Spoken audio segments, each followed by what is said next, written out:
first times. The company needs to decide, do they want, is that person valuable enough to have $100,000 a year payment to the government, or they should head home and they should go hire an American. अस्सलाम वालेकुम। तो दोस्तों, आज की इस video में हम बात करने जा रहे हैं एक बड़ी खबर के बारे में। जी हाँ, एक ऐसी खबर जो अभी लास्ट वीक ट्रंप एडमिनिस्ट्रेशन के ऑफिस से अनाउंस हुई है। वो खबर क्या है वो अभी आगे चल के आपको बताएंगे। तो वो खबर ये है कि अब से H1B वीज़ास के लिए कंपनीज को 1 लाख का फ़ाइन देना पड़ेगा। इसका मतलब क्या है? इस खबर ने इंटरनेशनल स्टूडेंट्स और वर्कर्स दोनों को शॉक कर दिया है। लेकिन इसका मतलब क्या है और इससे इंटरनेशनल स्टूडेंट्स और पाकिस्तान, इंडिया जैसी कंट्री से आने वाले स्टूडेंट्स की फ्यूचर लाइफ में क्या इफेक्ट पड़ेगा, चलिए डिटेल में समझते हैं आज की इस वीडियो में। लेकिन एक ज़रूरी बात, आज की वीडियो आप लोग एंड तक देखना। अगर आप लोगों ने बीच में स्किप की या रिवाइंड की तो इसका नुकसान आप लोगों का होगा, मेरा नहीं, क्योंकि मैं अमेरिका में रहता हूँ और आप लोगों ने अमेरिका आना है। आप में से बहुत लोगों के केस फाइल हो चुके हैं या अभी उनका इंटरव्यू की डेट्स आने वाली, लेकिन जब से ट्रंप ने अनाउंसमेंट की है उसके बाद से सब डर चुके हैं। तो प्लीज़ आप सबसे मेरी हाथ जोड़ के रिक्वेस्ट है, इस वीडियो को एंड तक देखना, क्योंकि आपका फ्यूचर इस वीडियो पर डिपेंड है। सबसे पहले हम बात करेंगे कि H1B वीज़ा क्या है। H1B वीज़ा वो वीज़ा है जो बाहर की कंपनियां, जो इंटरनेशनल कंपनीज है ना, वो इंटरनेशनल मतलब फ़ॉरेन स्किल वर्कर्स को हायर करने के लिए यूज़ करती हैं। जैसे कि एक अमेरिकन बेस्ड कंपनी है, उसने एक बंदा हायर करना है, लेकिन इंडिया से इंजीनियर, डॉक्टर कोई भी या फाइनेंस का कोई बंदा, तो वो H1B वीज़ा इशू करती है बंदे को हायर करने के लिए। या फिर आप स्टूडेंट हैं और आपने यहाँ पे ग्रेजुएशन किए, मास्टर्स किया है और अपनी स्टडीज़ फिनिश होने के बाद आप अप्लाई करते हैं H1B वीज़ा के लिए, ताकि आपको यहाँ की कंपनीज हायर कर लें। ये मोस्टली IT, इंजीनियरिंग, मेडिकल और फाइनेंस के डिपार्टमेंट में यूज़ होता है। लेकिन अब ट्रंप ने एक नया लॉ मतलब रूल एक पास किया है। उसके बाद कंपनीज को $1 लाख फ़ी पे करनी पड़ेगी इंटरनेशनल फॉरेन वर्कर्स को हायर करने के लिए। लेकिन सवाल यह है कि ट्रंप ने ये रूल क्यों बनाया, आखिर इसके पीछे की वजह क्या है? तो ट्रंप का कहना है कि ये स्टेप उसने इसलिए लिया है कि अमेरिकन की जॉब प्रोटेक्ट हो जाए। वरना क्या होता है कि जो कंपनीज है ना, वो इंटरनेशनल वर्कर्स हायर करती हैं और उनको कम पे करती हैं। उसका एक बैड इफेक्ट ये पड़ता है कि अमेरिकन जो होते हैं ना, लाइक जो गोरे हैं, जो काले हैं, जो यहाँ के पढ़े लिखे हैं, उनकी वेजेस डाउन हो जाती हैं, क्योंकि इंटरनेशनल वर्कर्स कम पे काम करने को राज़ी हो जाते हैं। इसीलिए अब अगर कोई कंपनी इंटरनेशनल स्टूडेंट या वर्कर को हायर करेगी तो उसको $1 लाख फ़ी देनी पड़ेगी सालाना। मतलब हर साल कंपनी को $1 लाख फ़ी देनी पड़ेगी गवर्नमेंट को कि उसने एक बंदा हायर किया जो इंटरनेशनल है, जो अमेरिकन नहीं है। अब मसला ये है कि हर कंपनी ये चीज़ अफोर्ड नहीं कर सकती। मतलब ये है कि छोटी कंपनीज़ या जो स्टार्टअप हैं उनके लिए इंटरनेशनल स्किल वर्कर्स को हायर करना इम्पॉसिबल हो जाएगा, क्योंकि इनिशियल लेवल पर कोई इतना अफोर्ड नहीं कर सकता। लेकिन इस सब का सबसे ज़्यादा जो इफ़ेक्ट पड़ेगा ना, वो पड़ेगा इंटरनेशनल स्टूडेंट्स को जो यहाँ पे स्टडी कर रहे हैं और जिन लोगों ने स्टडी के बाद यहाँ पे जॉब करनी थी, जिन लोगों ने सपने देखे थे, जो बड़े बड़े ख्वाब लेकर अमेरिका आए थे स्टडी करने के लिए, जिनके माँ बाप ने इंडिया, पाकिस्तान, बांग्लादेश, नेपाल जैसी गरीब कंट्रीज से, गरीब से मुराद एक छोटी कंट्रीज से अपने बच्चों को बाहर भेजा पढ़ने के लिए कि पढ़ लिख कर कल को अच्छी जॉब करेंगे। लेकिन अब क्या होगा? जिसने 4 साल अपनी स्टडी कर लिए, मास्टर भी कर लिया है और अभी जॉब के लिए अप्लाई करने वाला था, अब वो क्या करेगा? कोई कंपनी उसको हायर नहीं करेगी। कंपनी क्यों हायर करेगी? वो अपना लॉस क्यों करेगी?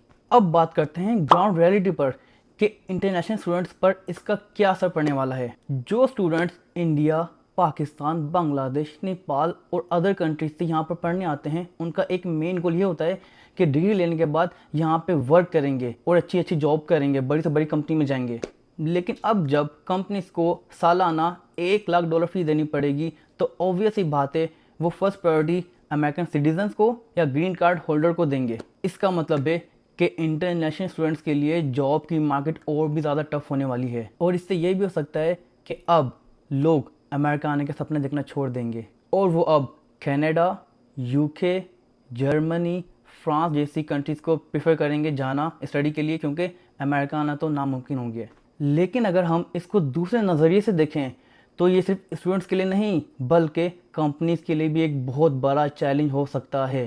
Big tech companies Google, Microsoft, Apple, Amazon, Walmart वो में भी अफोर्ड कर सकें, लेकिन मिडल या स्टार्टअप्स के लिए इम्पॉसिबल होगा इंटरनेशनल स्टूडेंट्स या वर्कर्स को हायर करना। लेकिन इसका एक बेनिफिट ये हो सकता है कि छोटी कंपनीज या जो स्टार्टअप्स हैं वो अपने ऑफिसेज या हेडक्वार्टर्स इंडिया और पाकिस्तान जैसी कंट्रीज में खोल दें, जहाँ पे रेंट भी कम है, सैलरी भी कम है और ओवरऑल कॉस्ट कम पड़ेगी।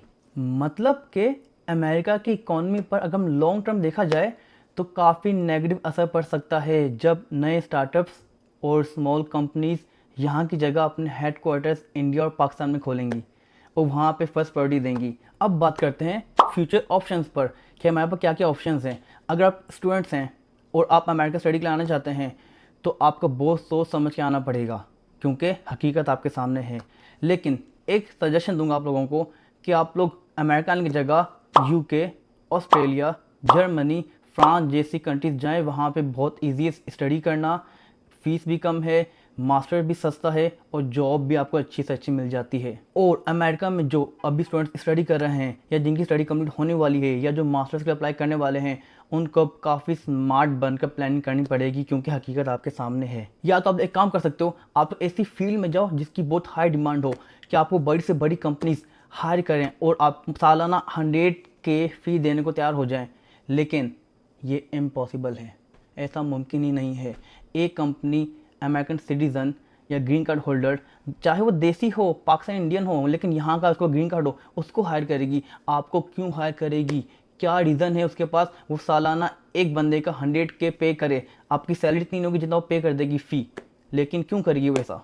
सवाल ये उठता है। इससे एक बात क्लियर है कि अमेरिका में इंटरनेशनल स्टूडेंट्स के लिए अब सेटल होना इम्पॉसिबल होता जा रहा है। तो दोस्तों ये था एक डिटेल में ब्रेक डाउन ट्रम्प की नई पॉलिसी, नए रूल के बारे में जो H1B वीज़ा पर लगाया उसने कि कंपनीज को $1 लाख फ़ी देनी पड़ेगी सालाना इंटरनेशनल स्टूडेंट्स और वर्कर्स को हायर करने के लिए।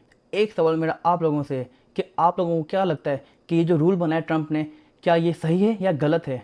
क्या आपको नहीं लगता ये अनफेयर है इंटरनेशनल स्टूडेंट्स और इमिग्रेंट्स के लिए? अपना फीडबैक नीचे कमेंट सेक्शन में ज़रूर दीजिए। और अगर आपको मेरी आज की वीडियो हेल्पफुल लगी तो प्लीज़ लाइक और सब्सक्राइब करना ना भूलिए, क्योंकि जैसे अपडेट्स आती रहेंगी तो इंशाल्लाह मैं आप लोगों के लिए ऐसी इन्फॉर्मेटिव वाली वीडियोस बनाते रहूँगा और आपको अप टू डेट रखूँगा। और अगर आप लोग मुझे कोई सजेशन देना चाहते हैं तो प्लीज़ कमेंट में बताएं या फिर मेरे इंस्टाग्राम पे मुझे DM करें, मैं अपना लिंक यहाँ पे ऐड कर दूँगा। मुझे प्लीज़ वहाँ पे रीच आउट करें। कोई आपका सवाल हो, कोई पर्सनल क्वेश्चन आप मुझसे पूछें, मैं आपको अपनी तरफ से 100% हेल्प करूँगा कि आपको उसका आंसर मिल जाए। और अगर आप लोग यहाँ पे आ चुके हैं या अभी इंटरनेशनल वीडियो देख रहे हैं तो प्लीज़ मुझसे रीच आउट करें, जैसा भी कोई क्वेश्चन हो मैं आपकी हेल्प करूँगा। और अब यहाँ पे आप लोग अपने भाई को इजाज़त दें, मैंने आपका बहुत टाइम ले लिया। खैर अब मिलेंगे आपसे नेक्स्ट वीडियो में, तब तक के लिए अल्लाह हाफिज़।